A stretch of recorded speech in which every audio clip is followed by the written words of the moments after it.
Welcome to the Time of Your Life. This is a very unique program. We'll be taking a very different approach to mastering time than many programs. So I thank you for coming. So we always like to start out with a moment of attention. So if you care, close your eyes and take a breath with me.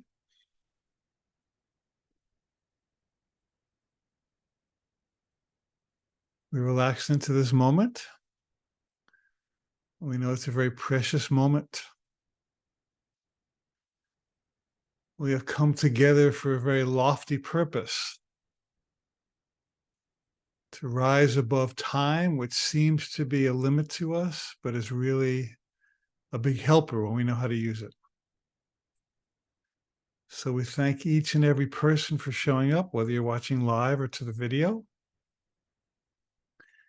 And our deepest prayer always is that each of you received what is truly most helpful for you on your spiritual path, your personal path, your professional path.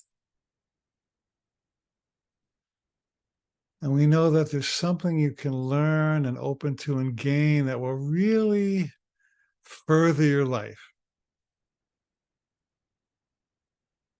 So in this moment, we call upon our higher guidance for it to speak to your heart at the deepest level and give you maybe even a gift beyond the one you came for.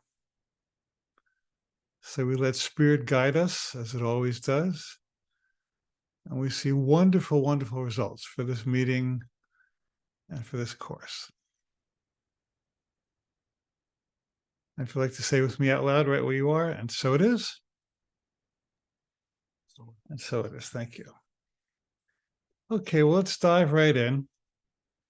So the idea for this course is that we master time not by learning how to manage our hours, but how to manage our consciousness. So this is not a logistical course. It's a mind expansion course. And so we'll be taking some very unique approaches. Some of them you really get, some of them may be a little hard for you, but let's just open to see what happens. Okay, so let's dive right into our lessons. I had a lot of fun making up these lessons. I hope you've enjoyed the ones you looked at so far. So here we go.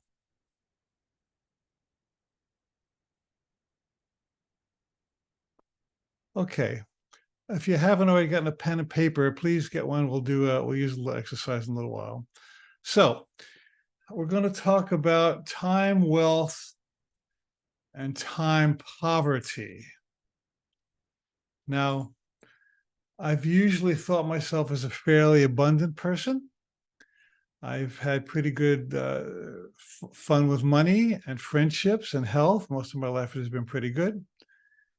And there was one area where I felt like I was lacking. And I felt I didn't have enough time. I was rushing to appointments, being late, forgetting some appointments, missing them entirely. And it seemed like I was always playing catch up, trying to keep up with my appointments without having enough time to do so. And then I began to study spirituality. And the message I received from my mentors was that the universe was created in utter abundance of everything: money, friendships, health, living situations, professions, career, including time. And I had made up a story that for some reason time was an exception to the laws of the universe. That God gave me enough of everything, but somehow he made a mistake with time because I didn't have enough of that. And quickly I realized that if I was going to really master time, I would have to change my mind about time. And I would have to look at it through the lens of abundance instead of lack. So if you don't have enough time, you might want to think about how you're thinking about time. So quick review. A lot of you, of course, are Miracle students. You've been with me before. You know that every moment of human experience proceeds from either love or fear. There's no in between. If you're not in fear, you're in love. If you're not in love, you're in fear. Love doesn't mean romantic love. It just means a loving state of being, a state of happiness. Now we can extrapolate that and say that every moment of human experience proceeds from either abundance or lack. This is really key to our course. That if you're in abundant mindset, you cannot be in lack. And if you're in lack, you cannot be in abundance, one or the other. And even though you may go back and forth many times during a day, you're only in one state of mind at any given moment. And by the way, our dear brother Nishank is here today. He's going to be our moderator. So if you have any comments that you'd like to chat to him to speak to me, he'll pass them along to me if you don't want to raise your hand. So we thank you, Nishank, for showing up. We'll come back to say hi to you in a moment. Okay, so abundance and lack then are not situations. They are a choice in perception. So the main goal of this course is to shift your perception from lack of time to enough time. Would you be willing to agree that you can and do have enough time to do all the things you need? And if you don't, we'll explain why within the next lesson or two. Got it? So we're looking for a reframe here. So instead of seeing yourself as lack of time only, you're going to say, wow, my perception of lack of time is really a golden invitation for me to practice abundance, just like a sense of lack of money is an invitation to practice abundance, a lack of partnership, lack of sex, a lack of validation. These are all tricks of the mind. Any form of lack is a trick of the mind. Oops, let me get my PowerPoint back here. Sorry. One moment. Funny game here. Close your eyes. Don't look at all the lessons. Okay. So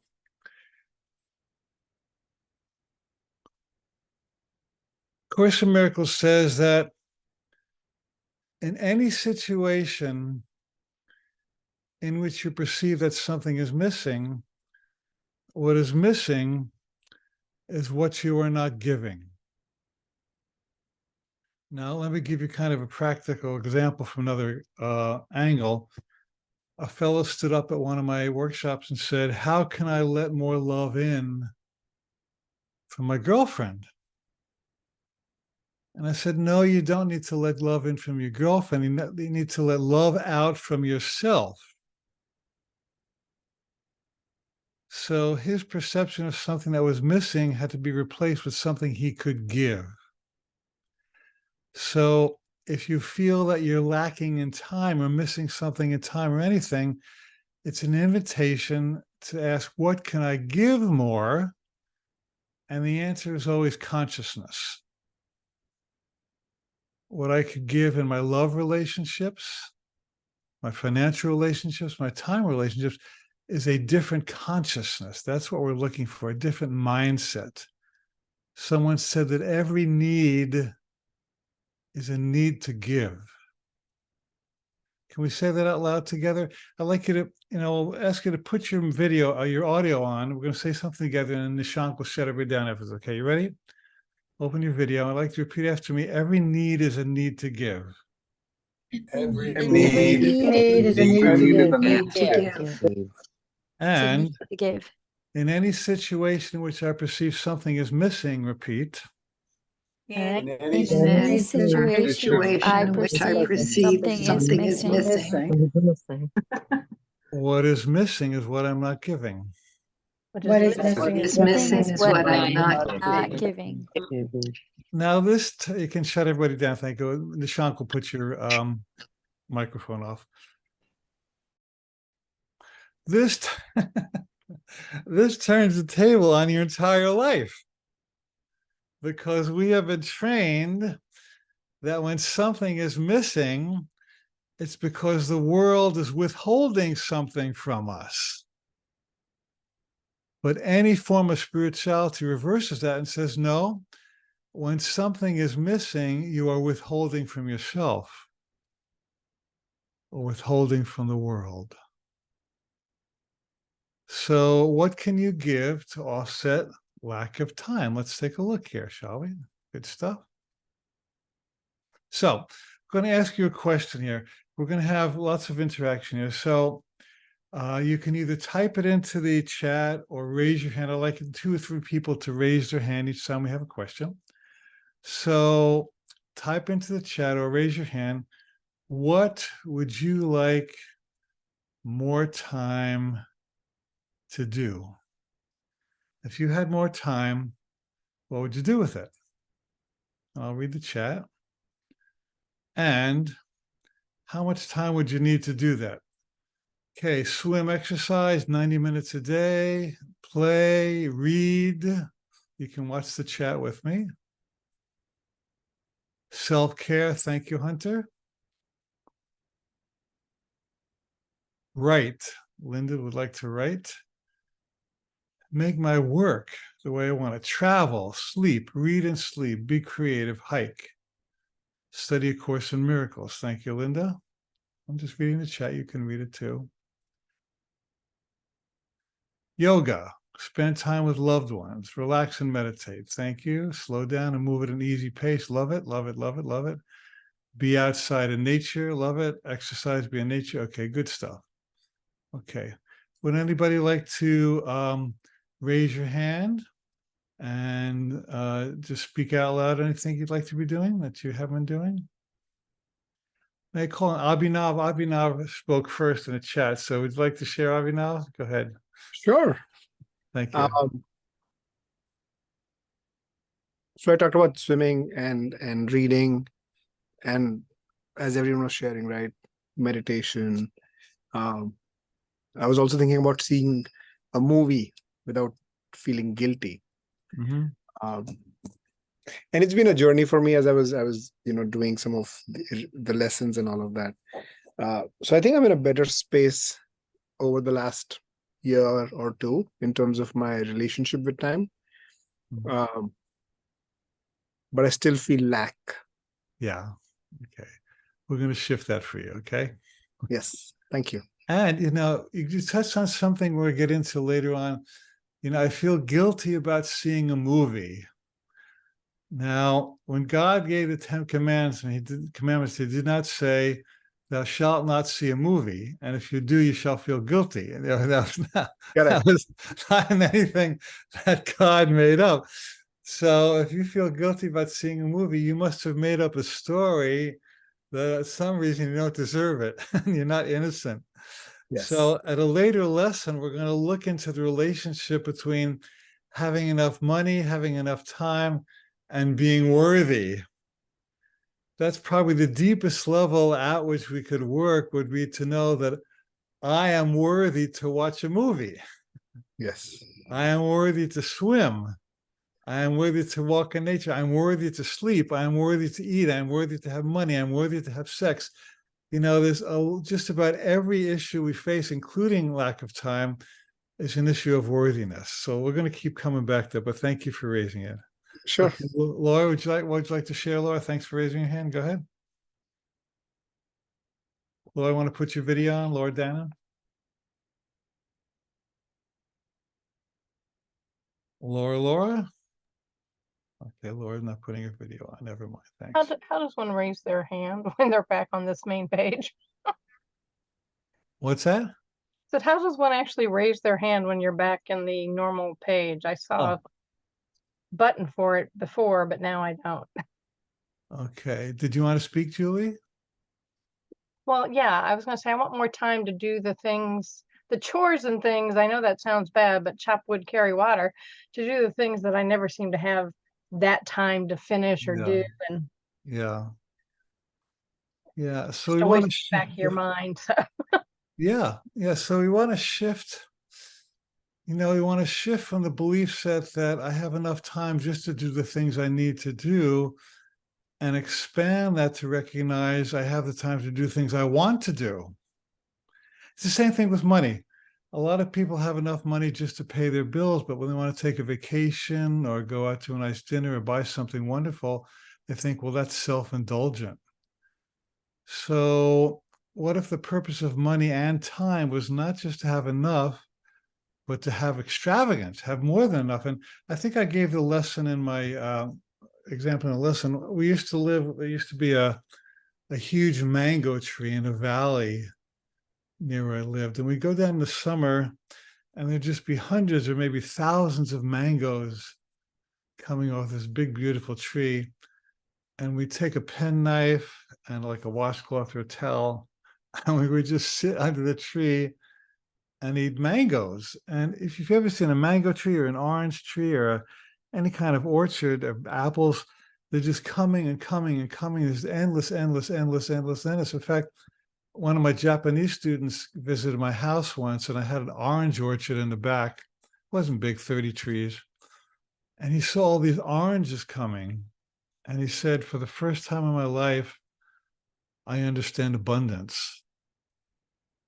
You saw each tree was just producing many scores and scores of oranges. They were on the ground. Now back to this mango tree. There were more mangoes than my friend and I or anybody else could eat. It was in a wild place. And a lot of the pits were on the ground, and bugs would come and eat them and animals would come and eat them. And I realized that the universe is not just sufficient, it's actually extravagant. Can we go there? That the universe produces far more than it needs. And if you're living into just enough consciousness, that's one thing, but overflow consciousness. I'm a big fan of Richard Curtis, who is the producer of Love Actually and Four Weddings and a Funeral, lovely man. And I saw an interview with him, and he's very wealthy as a result of his films. And he spends half of his time on philanthropy. Half of his day is thinking about who can I give money to and who can I help. So he's in an overflow consciousness. He's not just in a keeping up with consciousness. He's an overflow, abundance, sharing, giving consciousness. And that's how we want to be with money. We can make a lot of parallels between money and time, can't we? And that's how we want to be with time. We want to have more time than we even need to do stuff. And I realize this is tweaking you because we've been don't have enough time. But let's start to really, take the lid off of our brain and say, wait a minute, I don't want just enough time.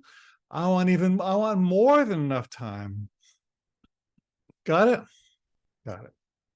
Okay, comments or questions before we go on? Okay, Yvonne, I see your hand up. Go ahead, Yvonne. Okay, so when I was the one who put spending time with loved ones, and and here's the tricky part, because personally, I've been away from my country for 32 years now. So it's kind of like, my father already passed. My mother is still there, but she's getting older. So she's getting fragile. And I just wish, it's her time and my time. So, when you're dealing with somebody else's time, as you see it go by and you want to capture that, but you are away, so that's my thing, not being able to be there because I have my life here. And then at the same time, I see her time expiring, little by little. So it's hard to see somebody else's time also being consumed by age. So you love your mom. You haven't seen her for a real long time. You miss her and you like to be with her, and you want to make the most of your time and hers. And at the same time, I know that her time, on this earth, I'm not saying it's a given, but it's something that we expect as a natural, as a natural process. So it's kind of like that scary part of, oh my God, I'm going to lose her and I'm not going to have enough time to be with her because her time is going by as well. Got it. Yeah. So I can understand how that could be scary. So the voice of fear says we're both expiring and we may not have any more time together. What would the voice of love, trust, or higher vision or confidence say? I think it would probably say that maybe it's not about the quantity of time, of the quality of time that I spend with her. And if I go beyond that, I guess it will say that we're always together. I mean, that this body is just yes, we want to hug, we want to, you know, be there for each other, but her energy is always with me, and I know that I'm always with her, you know, so we're very close and very connected that way. Well, you That's just walked yourself through to your own perfect answer. Look at that. You're brilliant. well, but that the thing is, intellectually we know these things, Yeah. and then, you know, when we still Right. bodies and we still want to touch, we still Yeah, want to yeah, hug. yeah. Yeah, but Of I course we understand. do. Of course Yeah. we do. Yeah. And, you know, there will be a time when your mother passes. Hopefully it won't be for a very long time. But at that time, you'll be able to connect with her in spirit. And so really, when there's a physical limitation, it's always pushing us for a spiritual connection.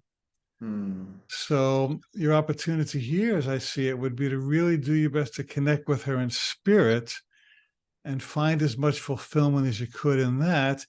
And you never know, Yvonne, sometimes, you know, when you establish a very strong connection in spirit, things manifest in the physical that mirror your spiritual connection. But if you're sitting around thinking, I miss her, I'm not with her, I don't have the time, you know, you're affirming lack and you're affirming missing.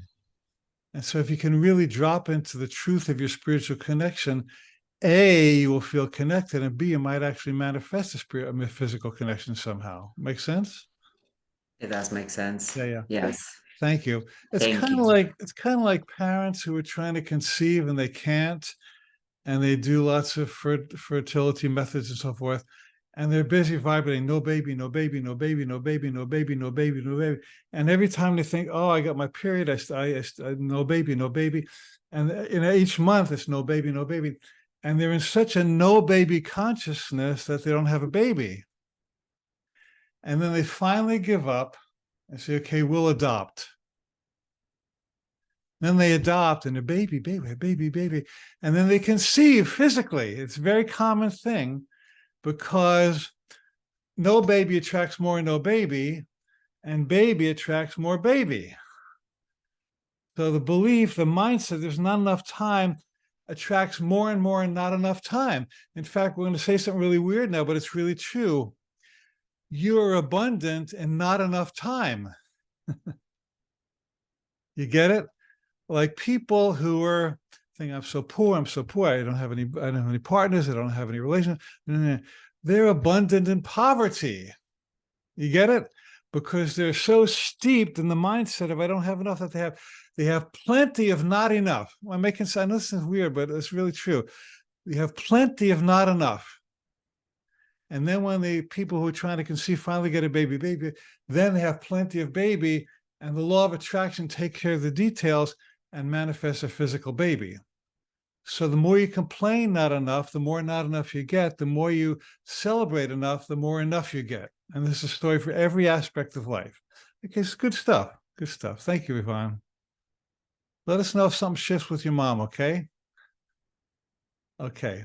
So let us do an affirmation together. If you will put your mic on once again, open up. I'll read it first and then you follow me, okay? I now release any lack thoughts associated with time. Repeat after me together. I now Release Any lack any lack thoughts associated associated with time. time. Time. All the Read it time. once over. I claim all the We can do it time. together. I claim all the time I all the need to time I do need whatever to do whatever I need to whatever I do. need to do. whatever you need I need to do. to do. Now, if you say this every day for a couple minutes and you let it drop in and you start. I'll unmute. I'll unmute. Forgot to unmute again. If you say this every day for a couple minutes and you drop in to enoughness, you know, there's no more fulfilling meditation or visualization than enoughness. It's kind of like like a room or a pool inside you. And you say, I'm now going to drop into enoughness. I am enough. My relationships are enough. My finances are enough. My body is enough. My time is enough. Enough is a room you live in. And Jesus said, in my Father's mansion, there are many rooms. And what he was saying, this was a great metaphysical statement. He was saying that there are many, many different realities that exist simultaneously in the universe. That was his way of saying it 2,000 years ago. They didn't have words for simultaneous parallel realities. He said, in my Father's mansion, there are many rooms. So there's a room called not enough. And if you live in that room, all you see is not enough. And you attract everybody else who thinks not enough, and everybody else agrees not enough. And it's a world of not enough. And unfortunately, that's the world that many people live in. There's another room just down the corridor that says enough. And when it's like eyeglasses, when you went to the eye doctor, he would put this machine over your eyes and he'd say, okay, lens 1 or 2, 1 or 2, 1 or 2, which one do you see through better? He'd flip back and forth and you'd say which one was clear. And then he prescribed glasses for you based on which one. So it's like two different lenses, enough, not enough, enough, not enough, enough, not enough, And so we want to do in this, this course could go so far beyond time. This course could change your financial abundance and your relationship abundance, because we are training you, as we do in all of my courses, to drop into enoughness and proceed from enoughness instead of seeking enoughness. That's the whole trick to everything. And my favorite meditation is just dropping into enoughness. Okay, that's enough of that. Let's move on. Okay, now every lesson gets more and more fun. I had a lot of fun with this. So years ago, I was traveling through Portland, Oregon, and I needed a part for my computer. And somebody said there's a store called The Incredible Universe. It was a short-lived electronics store. It's like Best Buy, something like that.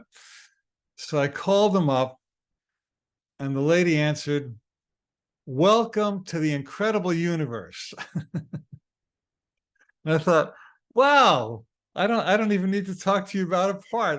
That's the whole reason I called you, was to be welcomed to the incredible universe. Now it's play on words, because the universe is quite credible, but to the ego, abundance is incredible. So we can say incredible, but to the spirit, abundance is credible. Got the idea? And look what else, I did some searching online for the pictures. Look what they have. It says, so when you get their logo was Incredible Universe, more stuff, more savings, more fun. So we could do this with any of my courses. More stuff, more money, more savings, more fun, more time, more savings, more fun, more relationships, more savings, more fun. Oh. And then their next logo was, this is the point when we turn the tour over to you and let you run wild through the incredible universe. Too bad that store went out of business. I'd be shopping there every day. So I could say for this course, this is the point when we turn time over to you and let you run wild in time. The incredible universe. What a great promotion that store had. I'm sorry they went defunct, but they made their contribution, which is still here on the internet. Okay, got the idea? So we want to recognize that there's enough of everything. God created everything in enoughness, including time. Okay, that you and I are abundant beings by nature. We were created in abundance. We were born in abundance. We live in abundance. Even if you think there is lack, abundance is anyway, but you've just laid kind of a blanket of lack over the reality of abundance. Got it? Got it. Okay. So you have this little exercise. I want some of you to share either what you wrote in your exercise or now. So when you look around, I want you to look around you at this very moment in the room that you're sitting, or if you're outside. So when you look around you, what signs of abundance do you see? A couple of you raise your hand, would you? Everybody type into the chat, would you? I see a nice shade that has a beautiful weave of thousands of beige fibers. And there's these little beads, like these little BBs that on the chain. There's thousands of BBs on the chain that move that shade up and down. I see a modem that gets like 500 megabits per second. It's a really high-end modem. I see an abundance of internet speed. What do you guys see? Come on. Beauty. I'm gonna look at the chat now. Sunlight. People. You see a lot of people on this call, right? Big, beautiful trees. Yeah, I see lots of trees out my window too. Trees, grass, trees. A lot of people see trees. Really good, really good. Lovely paintings. My cat. You're in Hawaii. Somebody said I'm in Hawaii. My puppy. Oh, yes. You're in Hawaii and I'm still being coached. Now that's real abundance. That's good. Thank you very much. Yeah. So a lot of people are seeing a lot of cool. Everybody type something in, would you? I see a lot of hairs on my arm. I see there's a lot of stuff everywhere. Okay, thank you. So, well, you can't get from not abundance to abundance. You have to take a step into abundance before you attract more abundance. So Richard Bach in his book Illusion said, argue for your limits, and sure enough, they're yours. So the more you complain about not enough, the more you get not enough. The universe is answering your prayer. Not enough, not enough. Okay, I'll give you more and more, not enough. Okay, so let's do the exercise. Get out the paper I asked you to get out, if you would. And it's a pie paper. Draw a pie sheet, 8 sections or 6 sections, whatever you like. I'd like you to take a moment and think about the elements of your life that are abundant. Somebody still has their mic on, I think. I'm getting little feedback, so please make sure your mic is off. Nishan, take a survey if you would, and see if anybody's mic is on. Shut them down if you would. Thank you. Okay, so I'd like you to write down friends, music, children, lots of buildings in my city, money, spiritual teachings, books. Write down whatever you like. Name at least 6 or 8 areas in your life in which you are already abundant. Health, art, an internet that connects me with every element of human knowledge there ever was and is. I get lots of emails. I'm abundant in emails. I'm trying to be less abundant in that. Thank you very much. I see lots of birds on my lawn. So fill in your blank. At least 6 or 8.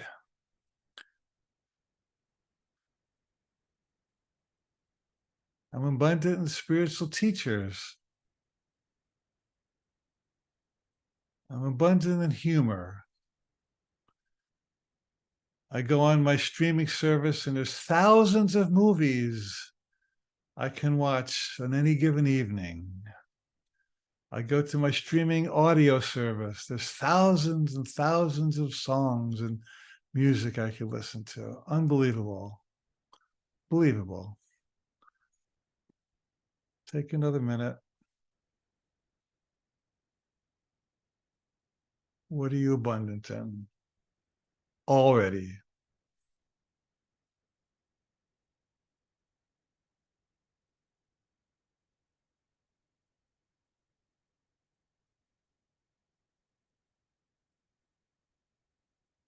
I went on Amazon to purchase a nose and ear hair trimmer, one of those little battery jobs to trim your face. Yours. There were no less than 79 options of nose and ear hair trimmers. That's a lot. I couldn't believe so many people had invented a different product. Okay. Okay. Can I invite one or two people to raise your hand and read your list? Come on, share with others.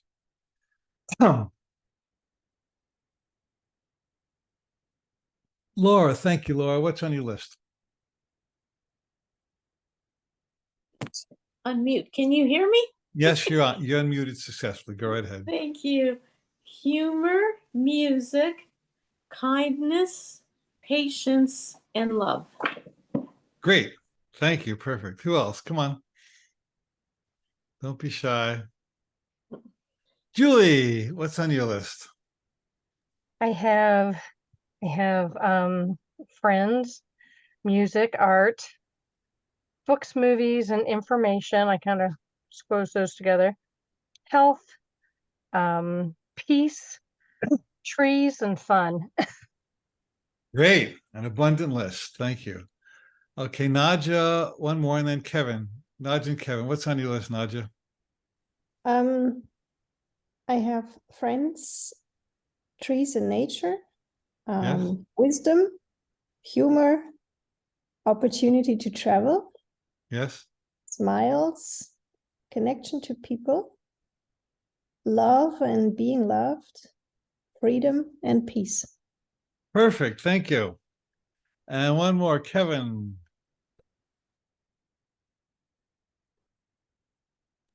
I have family, friends, health, meaningful work, music, spirituality, humor, and activities. Perfect. Thank you. And you are indeed abundant. Okay.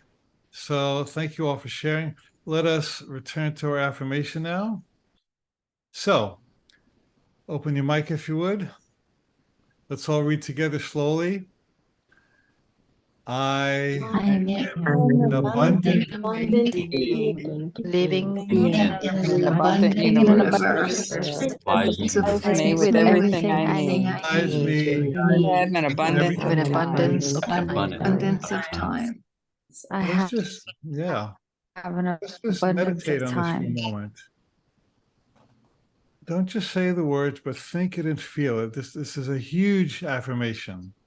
I'll say it by myself. Nishank, shut everybody down, and I will keep myself open, please. So let's just think about this. Close your eyes without just parroting what I'm saying. I am an abundant being. Wow. My nature is abundance. I was created in abundance. I was born in abundance. Wow. I'm not a sorrowful, pitiful worm. I am an abundant, radiant child of God. Wow. God created me in God's image and likeness, and God is not lacking in any way. Wow. I am bubbling up with enoughness. I am bubbling with enoughness. I am bubbling with more than enoughness. And I'm living in a universe that is showering me with abundance from every angle at every moment, just trying to get to me, saying, hey, will you let me in? And that universe supplies me with everything I really need. If I don't get it, maybe I don't need it. So the universe is happy to give me in extravagance everything I need, including time. Let's take this deep, friends. Time is not an exception to the abundant universe. I have made a little corner of my mind that says, oh, there's not enough time. But that's an illusion. That's a lie. If everything is enough, then time is enough, and I have enough time. Wow. We're just coming at this from many, many different angles. This is so fun. You know, if you just got this one affirmation out of this whole course, it's well worth it. It will change your entire life. You're reframing your identity from somebody who's lacking, from somebody who's rich and wealthy in every possible way. How cool is that? Thank you. Good stuff. Okay, now we're going to have this even more fun. Okay, so now we're getting to the lesson it's probably the most esoteric and most important. So, time is not a fixed entity.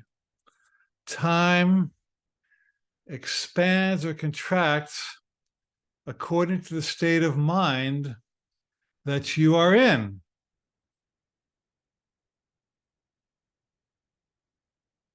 Oh, triple C in according, look at that.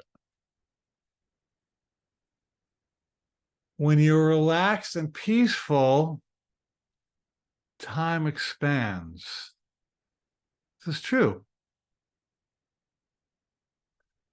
When you're upside or uptight and hurried, time contracts. So time is more like rubber or elastic. It is not solid. It's as loose or as tight as your mind is. So the whole secret to more time is to relax and open. And the more you drop into a state of inner peace, the more time you have. And this is one of my favorite quotes. Someone said, I don't know who said it, that the length of a minute depends on which side of the bathroom door you are on. So if you're in the bathroom, la la, just doing what you're doing, la la la, having fun, whatever you do in the bathroom, la la la la. But if you're outside the door waiting to get in, somebody's taking the time. Think, what the hell are you doing in there? Come on out, I have to use the bathroom.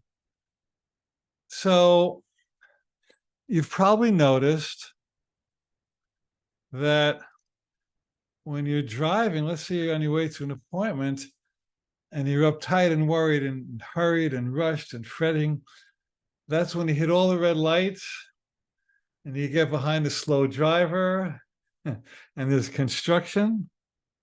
And it's, someone said, the hurrieder I go, the behinder I get. The hurrieder I go, the behinder I get. On the other hand, when you're relaxed and in the flow, you don't really care. You get all the green lights, the traffic's moving briskly, and there's no construction. What? You watch this. If you don't believe me, watch this. You'll see that the outer reflects the inner. So this is not just a course in time. This is a course in ultimate metaphysics.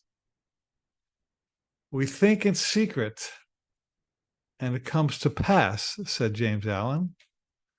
The environment is our looking glass. So if you want to know what you're thinking, look at what you're getting. And if all the cars are jammed up in this construction, getting red lights, you must be in a jammed state of consciousness. And all these cars and construction say, hey, come on, look within. You're jammed. Secret of making the traffic flow is to get unjammed inside. And even if the traffic doesn't change, you won't care, but it'll probably change. Okay. Comments or questions on this? This is really the key lesson, one of the key lessons of our whole course.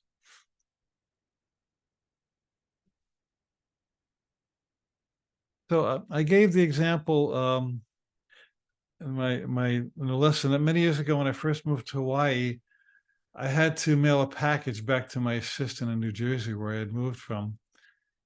And I went to the post office on about 10 minutes to noon on a Saturday. And the agent told me that I was improperly taped. I have to tape it better to send it. And at that time, they didn't sell tape in the post office. So I had to go to a store. And I realized that in 10 minutes, there's no way I would make it to the store, get some tape, and come back. But I figured, let me do this as an exercise in miracles. and I will do my best. If it happens, it happens. If it doesn't, so what? So I very calmly drove to the store, found the tape in the back of the store. It was in a mall a couple blocks away, drove through traffic lights. I bought a package of detergent on the way, figured if I'm going to have a miracle, I may as well have a good one, get it all. I very calmly, gently, without rushing or speeding, drove back to the post office, and it was still like 2 minutes to 12. There was no way that all of that could have physically happened. The mall was blocks away. It was a big department store. But because I decided to be relaxed and make it an experiment in miracles, then Spirit took over and literally expanded the logistics of time to allow me to do what I needed to do. You can try this yourself. So I mailed the package, and in those days, that was even before express mail, it was probably in the 80s. And I phoned my assistant on Monday morning. I said, later on this week, look for a package. And she said, oh, the one that arrived this morning? So it went from Hawaii at noon to the East Coast in like less than 2 days without any express mail over a weekend. Now that's a miracle. How that happened, I don't know, but I think Spirit was playing with me and saying, you know what? When you relax and trust, the universe will expand and contract to support all of your needs. When you relax and trust, the universe will expand and contract to support all of your needs. I'm giving you so much in this course. You've gotten enough to chew on for a lifetime already, but we'll take it step by step, okay? So let's ask you now, what miraculous time expansions have you experienced? Have you ever has something ever happened to you, either because you prayed or because you relaxed, that was probably physically impossible, but something happened that allowed it to happen at a given time? I'd really love it if one or two of you would share that. Anybody? Thank you. Cece, go right ahead, Cece. Let's hear.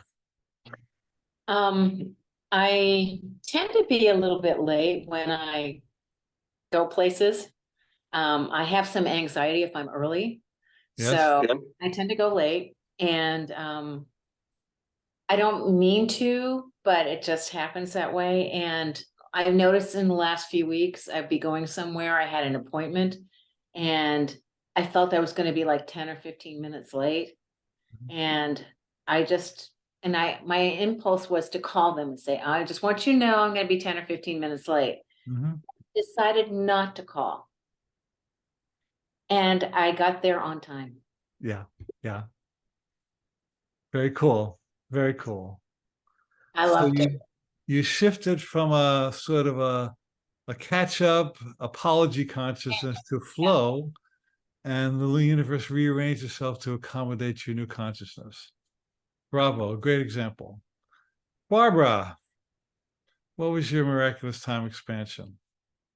Oh, just last week, I mean, a very simple thing that sometimes happens. I had to drop a package off at a new place in this new area that I'm still learning about, and the address didn't match anything in reality. It's one of those situations that makes me feel almost a panic, like I'm this little kid and I'm lost and I'm not going to survive, deep down inside.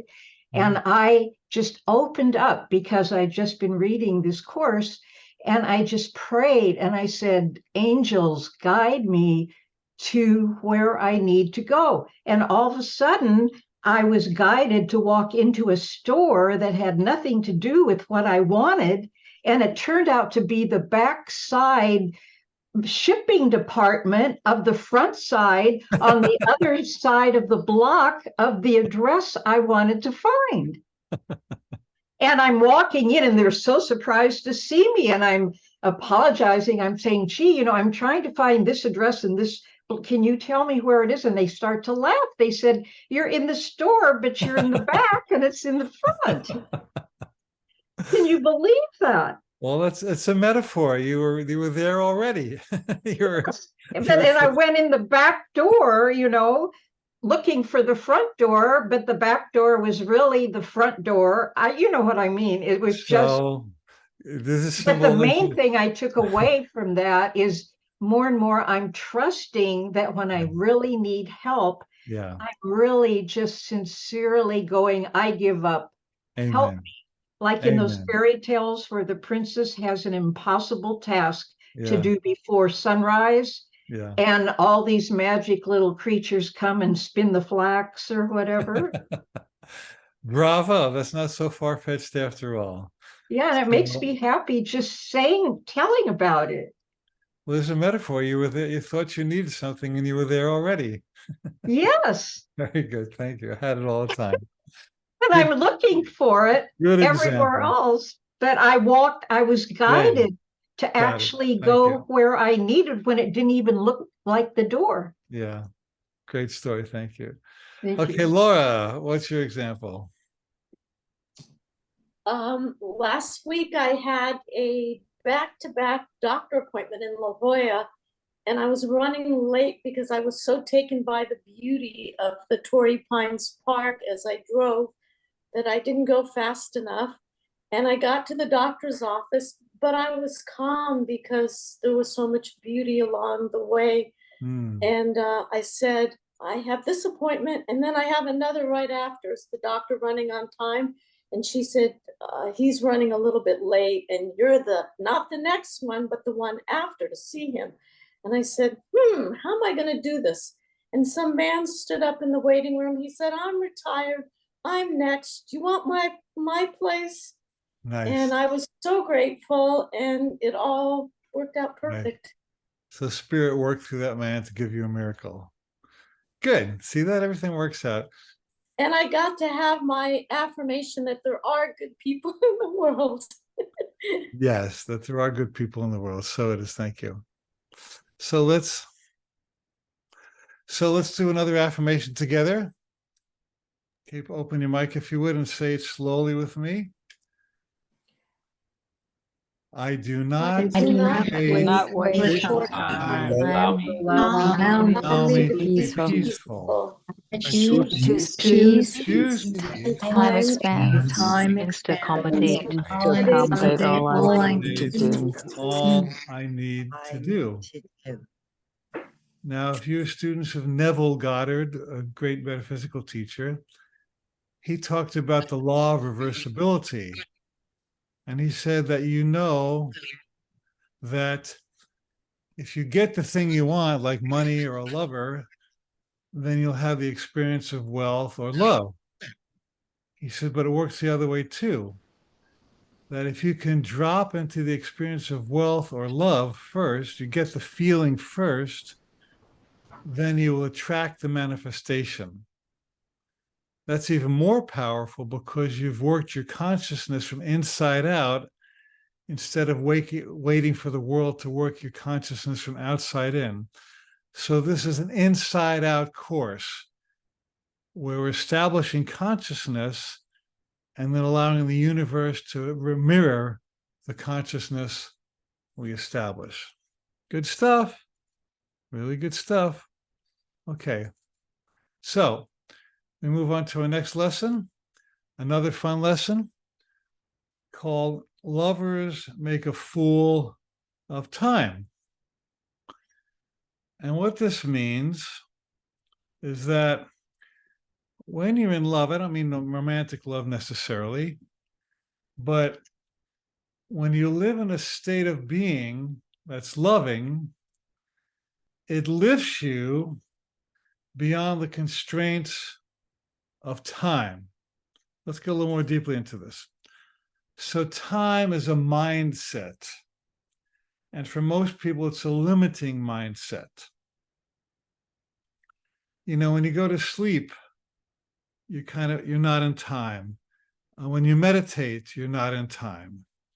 And so when you're in love, or doing something you love, so what's happened is you have raised your consciousness to a different frequency that time cannot impinge on. You get it?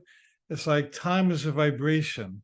Same thing with healing. You know, it's an interesting course because we could just plug in the word health or relationship for time.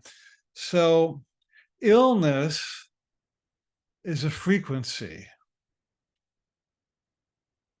Illness operates at a very, it's at a dense frequency, a dense, thick, gross frequency. Health and healing is another frequency. The best way I know to get healed is to lift my mind above the frequency of illness and establish myself in a mindset of health.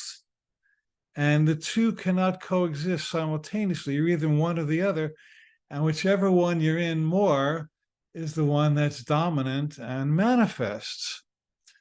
And I was talking with Kevin at our retreat. There was a guy named Bernie Siegel, Dr. Bernie Siegel, and he was very popular back in the 80s and 90s. He's still around, I think.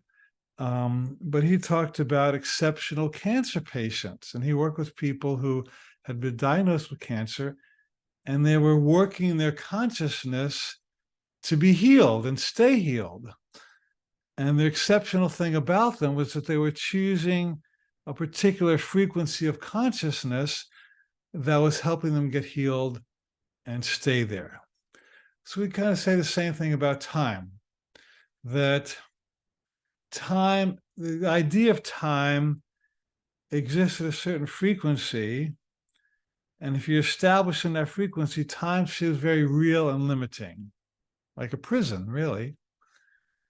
If you can get your consciousness to rise above time and you establish yourself at a higher altitude, then you attract everything that matches the higher altitude, and that which is at the lower altitude cannot get to you.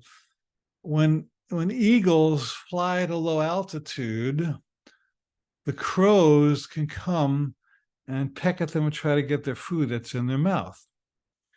However, the eagles, because of their greater wingspan and musculature, have the capacity to fly to an altitude that the crows cannot reach. And so when the crows bug them, they just ascend in altitude. So this is the answer to every course I've ever given. You're an eagle, not a crow. And if you're flying at crow altitude, you are a crow, and all the crows can peck at you and get crow stuff. But if you know how to elevate to eagle altitude, the world cannot touch you. And this is why Jesus said, in the world you shall have tribulation, but be of good cheer, because I have overcome the world. This was a metaphysical teaching. Nobody understands it. But what it really meant was that I have established myself in a high altitude that's above the world.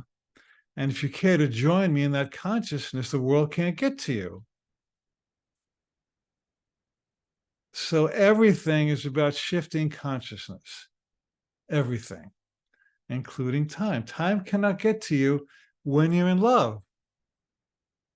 Love and time are mutually what's the word? They're not exclusive, mutually exclusive. Okay, so now fun time. I'd like you to please type into the chat or raise your hand. What do you love to do so much that time disappears? You all have something to answer for this. Those moments when you forget about time and you're just having fun. And then you remember, oh, there's time. Oh, yeah, then you're back in time. So let's see what you type. Coaching, volunteering, creating, reading, traveling and planning travel, writing and reading, being with friends and loved ones. Thank you. Playing with my puppy, watching films, cycling. Thank you. Everybody type something in, please. Listening to music, Cece says. Talking with friends. What else? For me, it's writing. To me, it's playing with my doggies. For me, it's being with my beloved. Concerts, work in the yard, being in the barn with my horse, watching a good movie, editing videos. Oh, I have a job for you. Spending time with girlfriend. Thank you, Richie. Good stuff. talking with loved ones and operating. Yeah. Kevin is a surgeon, and he told me last week how much he loves to operate. How cool is that? Don't you want a surgeon who loves it? Okay. All good stuff. Thank you all. Thank you. Would anybody like to raise your hand and speak up and talk about how you feel when you're doing the thing you love? For me, it's writing. I can write for hours and I don't know where the time went. I just love it. And then I come back, oh, 2 hours have passed. How'd that happen? Who would like to say what you do and how you feel when you do it?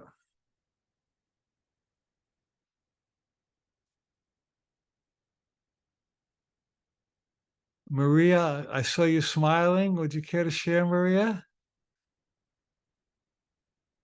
Mind if I call on you? How do you feel when you do what you love, Maria? Hi, are you talking to me? Yeah. Yeah, yeah. Hi, Alan. I saw you smiling. Thank you so much. let's hear. I'm so happy to be here. I feel like I'm in the zone and just and I love the creative process of going through the contrast as well of going through frustrative moments and then like when things make sense and click and Cool. it's fun. And what do you do that's Yeah. creative? What's your idea of creativity? Lately editing videos of contemplating things about life and yeah, and using also like Cool. found footage to make videos. Yeah. Good. And you're smiling, laughing as you're talking about it, which tells me that it's really a match to your soul. Good stuff. Thank you for letting me Yeah. call on you. Yeah. Thank you. Okay, Thank you, Hunter. Yeah. How do you feel when you're in your zone?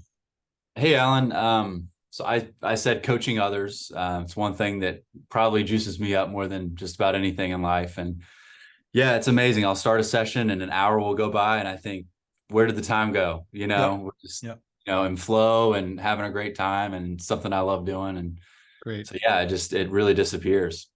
So that's your confirmation for the universe that you're in your right place, fulfilling your mission. Yeah, absolutely. Thank you for all of us. Thank you, sir. Okay, Cece, what do you do and how do you feel when you're doing it? I just love music. Just love it. And I can listen to it for hours and hours and hours. And I like to dance too. So sometimes I get dancing and it's like I never want to stop. But eventually after so many time going by, eventually you get a little bit tired. And you have to like slow down. But while you're in the zone, it's like you never want to stop. Yeah. So when you're in the zone, this is God's whisper to you saying, this is what I want you to be doing. All of us. That, you know, and nobody gets to judge what you're doing and vice versa. So you've heard me tell the story. A lady came to a retreat once and it was just before bedtime. She's sitting in the lobby reading Emergency Magazine, True Stories of Ambulance Calls. And I said, Josephine, why would you come to a spiritual retreat and read that magazine? She said, well, I work on the rescue squad and this gives me some really good ideas. And I thought, whoa, that would give me nightmares. But for you, it's a source of joy. So she was in her zone reading Emergency Magazine. And that was the right and perfect magazine for her. Not me, but for her. Anu, let's hear from you. What do you love to do and how does it feel? Good morning, sir. How are you? Good to see you. I have a question to ask, and I don't know if this is the right platform to ask. Go right ahead. You know, the Course of Miracles is very, very important to me, and to do the lessons is even more important. And I've also marked out some prayers and my manifestation. It all takes about 30 minutes. But sir, I find it, and it's once I've done it, the whole day goes beautiful. But I find it such a drag, and I drag it the whole day before I actually get down to it. And there's so many days that I don't do it. Yeah. How instead of watching a film or going for a jog or talking to my friends, it's just 30 minutes. What is such a big block that knowing that it's the most important thing for me, it's what makes me happy and keeps me happy, I still don't do it. Just those 30 minutes. Why is it such a Because it's a great question, because the ego has tremendous resistance to spirit. we all have ego, we all have spirit. And your ego knows that if you do this lesson, you're going to be happy and rise above the petty world it's created. And so it will marshal all kinds of tricks and tools to keep you from expanding from the fear zone to the love zone.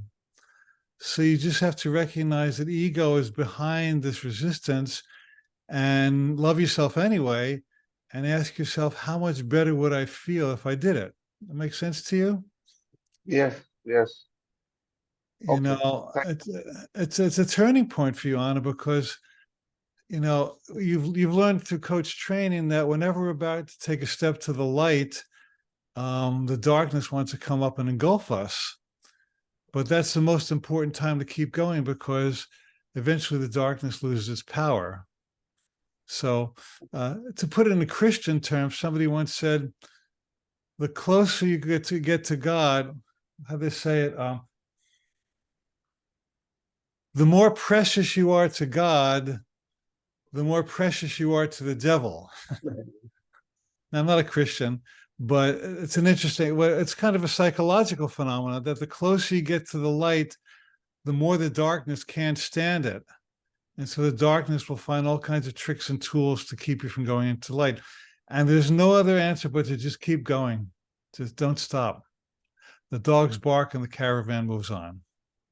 Yes, sir. And let's celebrate your great days. You know, when you do the lessons and you have a wonderful day, how cool is that? Tell us how great your days are when you do the lesson, Anu. So I think when I do the lesson, then nothing but nothing comes in my way. Yes. Even the biggest problems just seem to dissipate. Yeah. And I'm always in a very elevated state of consciousness. You cannot irritate me. You cannot frighten me. You cannot guilt me. You cannot get me into anger state. It's just a great feeling, and you feel so accomplished after doing the lessons, because it's so difficult, the whole course. And I'm getting high listening to you. What a wonderful inspiration that you really dropped into the zone of how great your day is. So let's keep focusing on that, shall we? Thank you so much, sir. Thank you. Good to see you. Thank you so much. Thank you, sir. Let's move on now. I want to get through the remaining lessons in time allotted before we run out of time.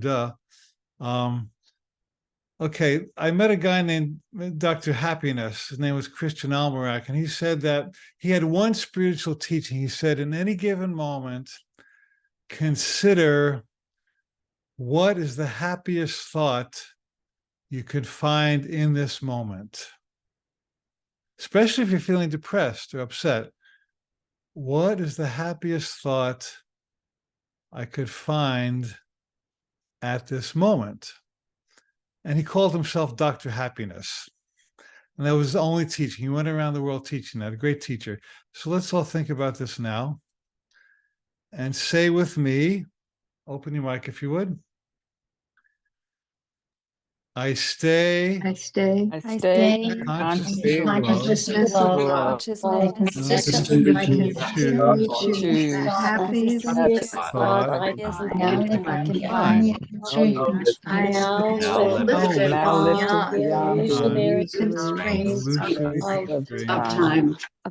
time. So between now and the next session, practice that at any given moment, especially when you're upset. What if I just reach for the happier thought? What would it be? And that sounds kind of simplistic, but it's really true. Okay, move on. Thank you.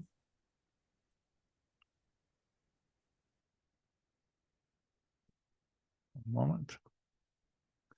Okay, so in the Greek Bible, ancient Greek, there's two different words for our word for time.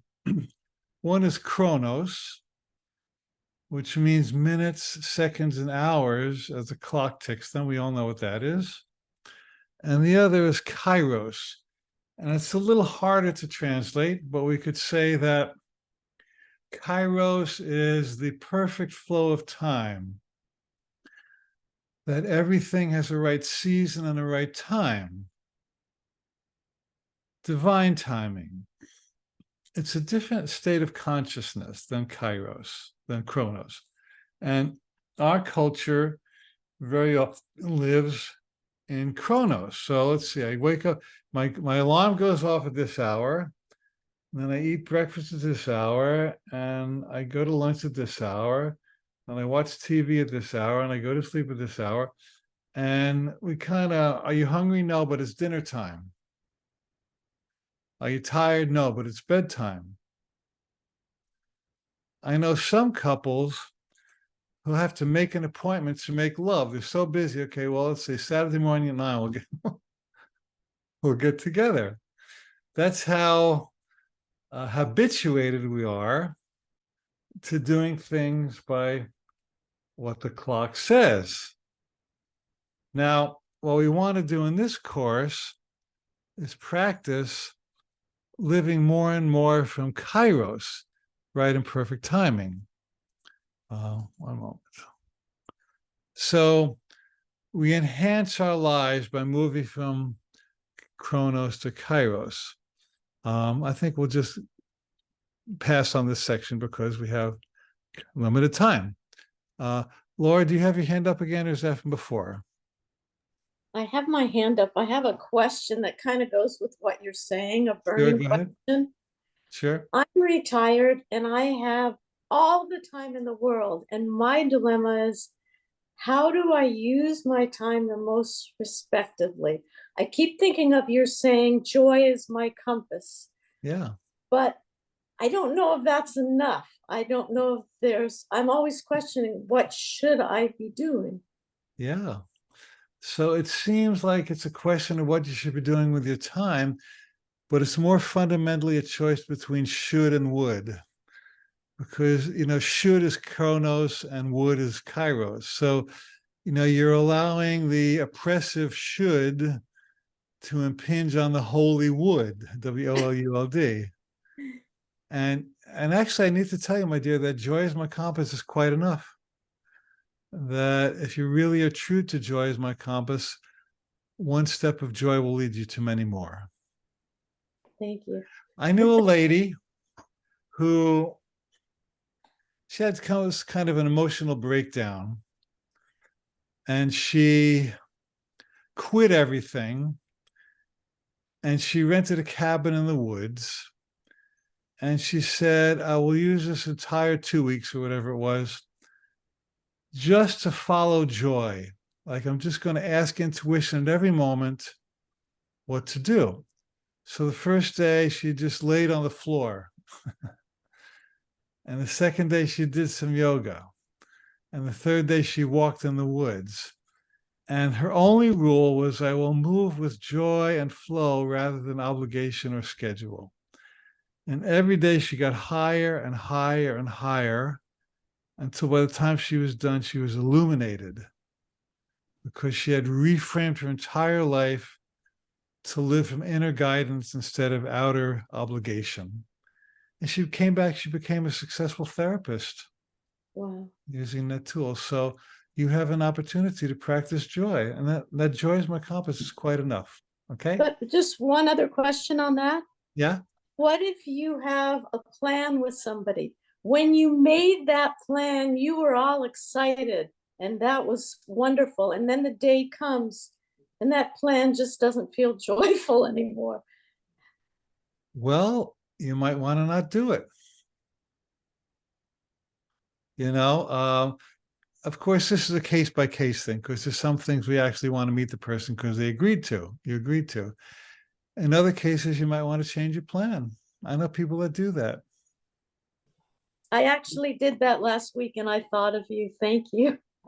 And did it work? I was happy. Okay, well then I'm glad you thought of me, because it worked. So you're allowed to change your plans. You really are, unless there's a good reason not to, but you're allowed to change your plans. Well, we're going to have a whole section on planning, okay? Thank you. Okay, now moving right along. Here. Past this. So I go back. So let us say Now, let's just throw in here for a moment. Sometimes there's delay that you can't overcome, that something happens that stops you from doing what you want to do. Very often is a good reason. And I used to complain about delays, but now I know there's a reason. So, you know, I was once going to have this book printed, and the printer went out of business. And I was really upset. I had to wait several months to get a new printer. And in those several months, great ideas came to me to include in the book that weren't in the original book. And the book was far, far better than it would have been if it got printed when it was supposed to be printed. So delays are also a function of timing. Delays are a function of timing. Okay. Okay, let's see what else we can get in here. Moment. So this is one of our key affirmations for the entire course. Either God's timing is perfect or Spirit's timing is perfect, as you wish. Let's all say this together and I'll talk about it. Here we go. Open your mic if you would. Spirit's timing is perfect. Perfect. Let's say God's timing is perfect for those who like that. Here we go. God's timing is perfect. This is one of the key principles of our entire course. You see, Chronos is one thing, Kairos is another. So when you're in Kairos, all timing is perfect. There's no accidents. There's absolutely no slippage in the system. A Course in Miracles tells us that chance plays no part in God's plan. Let's all say that together, okay? Chance plays no part in God's plan for salvation, including timing. Including timing. Including timing. Including timing. Including timing. So all delays come for a reason. Not to say that you shouldn't do as much as you can to make things happen on time. That's a good idea too. But if something comes up that you cannot control, there's a reason. And it's part of God's timing. And I coach some women who say, oh, I got divorced and I wasted so much time in that marriage. I say, well, if you learned it wasn't a waste of time, oh, now I'm too old to get married. Not really. People get married at all ages.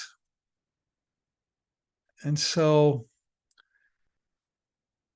we're going to look a little bit later at anybody see that movie, The Strange Case of Benjamin Button? Do you remember that? It was kind of a weird movie.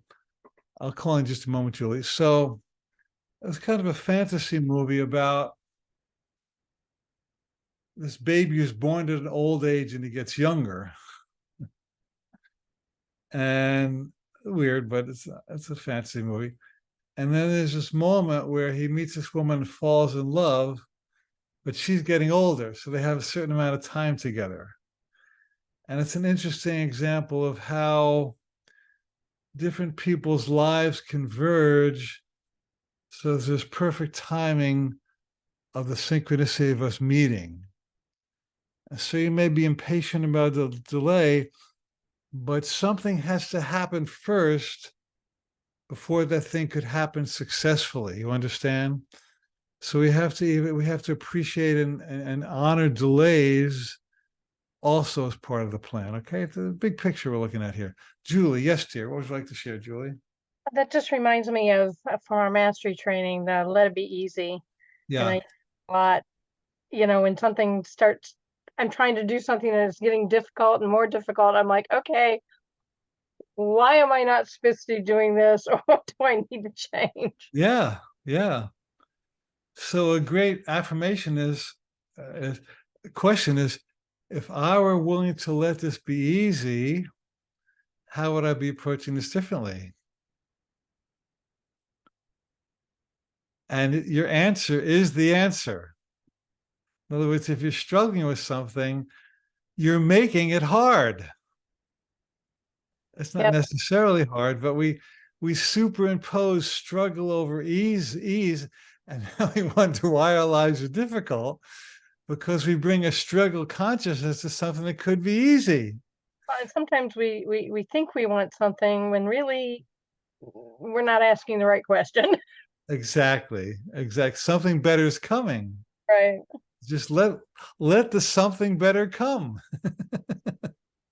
Thank you. Good to see you, Julie. Okay, Nishank, moderator. Let's say hi and hear from Nishank. Hey, Nishank. Hi, Alan. Hey, everyone.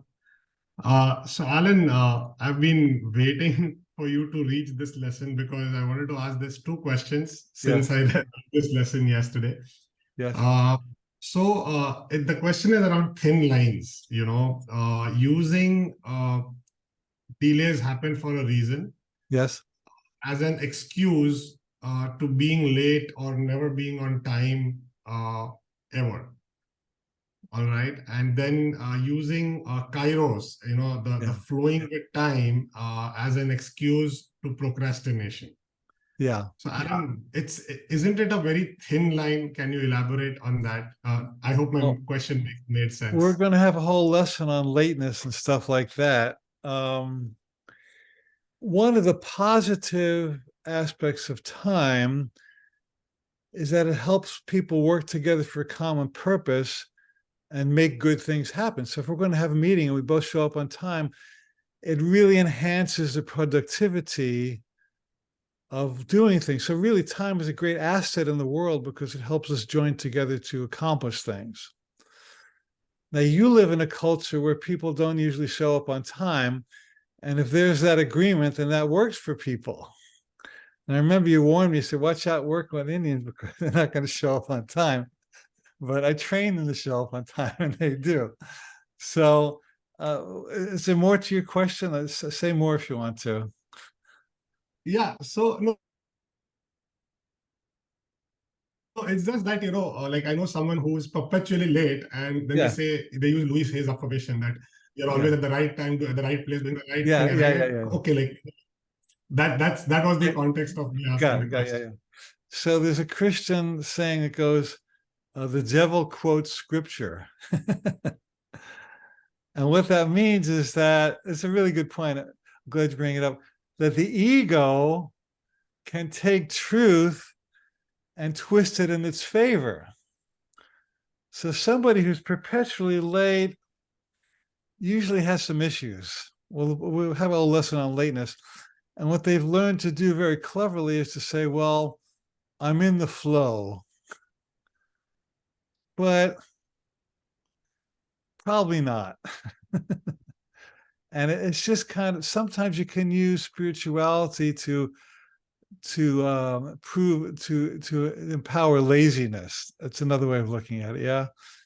So, you got to be careful that people aren't quoting scripture through the devil's voice. Makes sense, Nishank?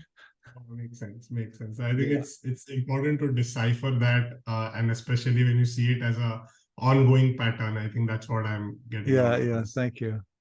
I had this guy who was my gardener. They lived in a house on my property, and I had to get my car repaired one day, and he agreed to pick me up from the auto shop.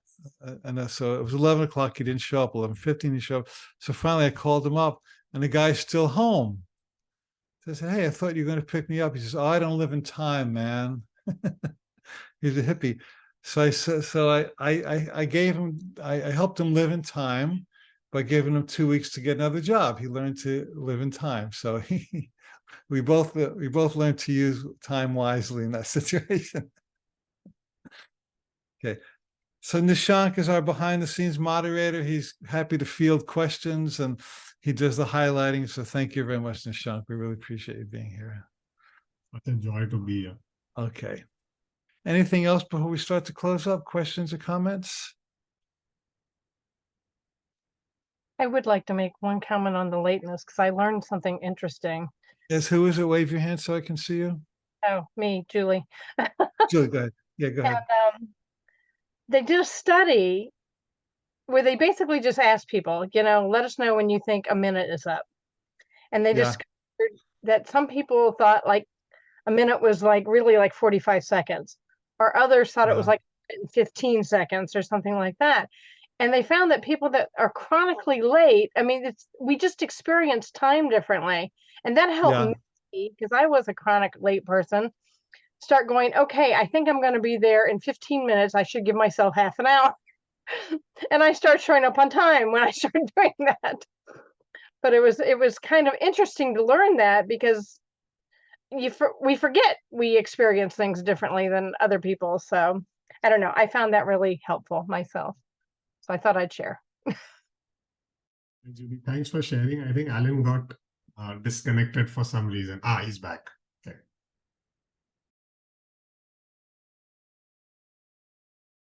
My internet faltered for a moment. Sorry. Okay, let's close with a nice vision. You'll get your new lessons tomorrow. We'll meet again in a month, and we'll talk a lot about more time. Thank you. Okay, so let's take a breath together. We're always going to close the moment of vision.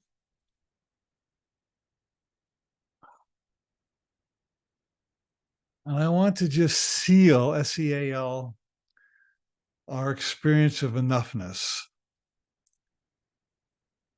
So I'm going to say some words and I want you to let them drop in. I have enough. So please let those words echo in your own mind. I have enough.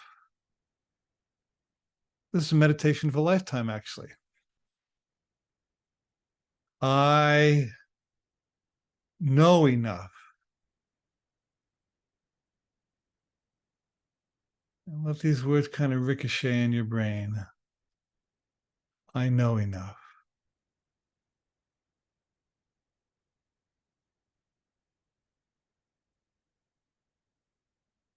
I do enough.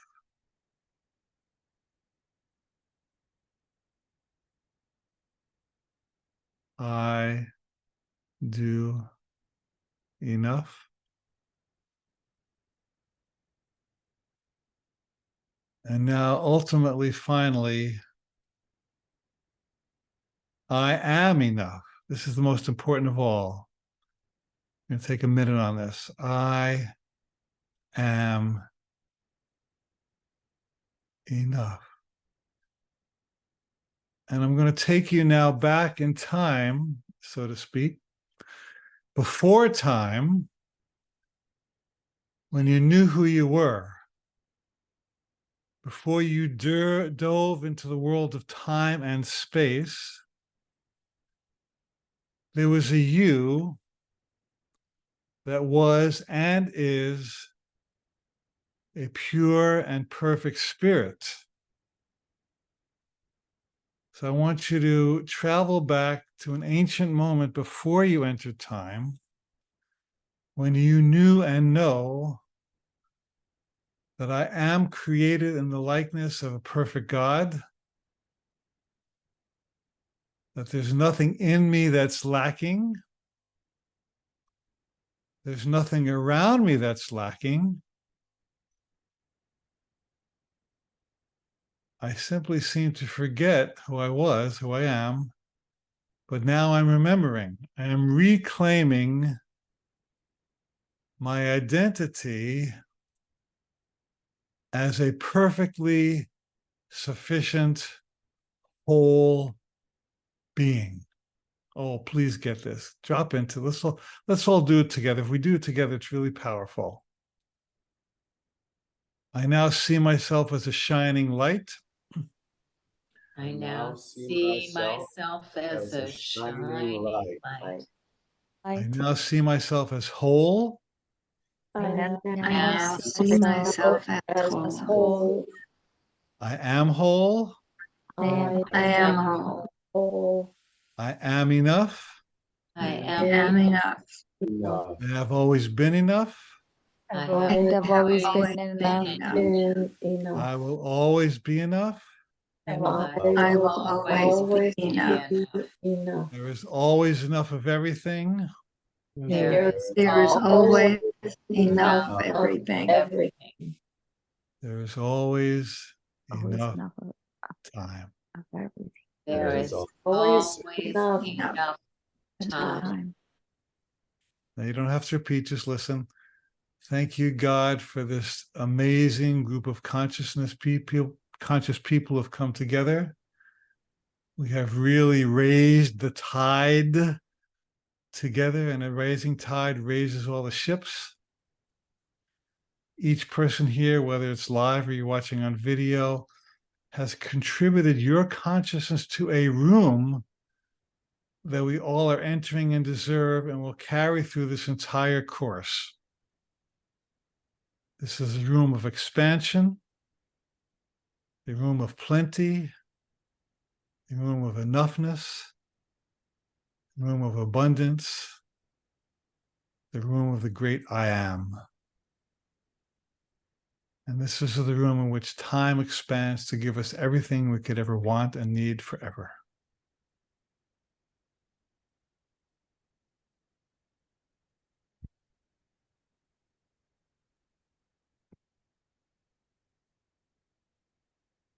Now, if you say out loud, please, and so it is.